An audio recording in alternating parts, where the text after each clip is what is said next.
২০২৪ সালের ফ্যাসিস্ট বিরোধী আন্দোলনে পঞ্চগড়ের ৫ শহীদের পরিবারের সাথে দেখা করে খোঁজখবর নিলেন বিএনপির নির্বাহী কমিটির আন্তর্জাতিক সম্পর্ক বিষয়ক সম্পাদক ব্যারিস্টার নওশাদ জমির। বুধবার দুপুরে জেলা প্রশাসনের অভ্যর্থনা কক্ষে জুলাই শহীদ পরিবারের সদস্যদের সাথে দেখা করেন তিনি।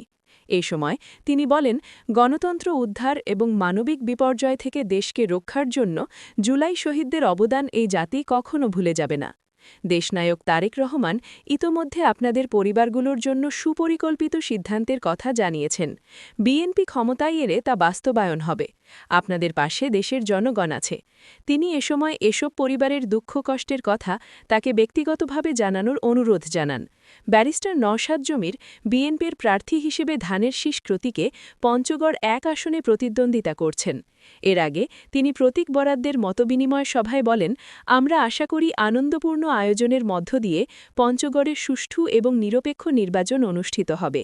এ ব্যাপারে জেলা প্রশাসনের সর্বাত্মক সহযোগিতা কামনা করেন তিনি। এর আগে ত্রয়োদশ জাতীয় সংসদ নির্বাচনে পঞ্চগড় জেলার ২টি সংসদীয় আসনে মোট ১৫ জন প্রার্থীকে প্রতীক বরাদ্দ দেওয়া হয়। জেলা প্রশাসকের সম্মেলন কক্ষে জেলা প্রশাসক ও রিটার্নিং কর্মকর্তা কাজী মোহাম্মদ সায়েমুজ্জামান প্রার্থীদের মাঝে আনুষ্ঠানিকভাবে প্রতীক বরাদ্দ দেন।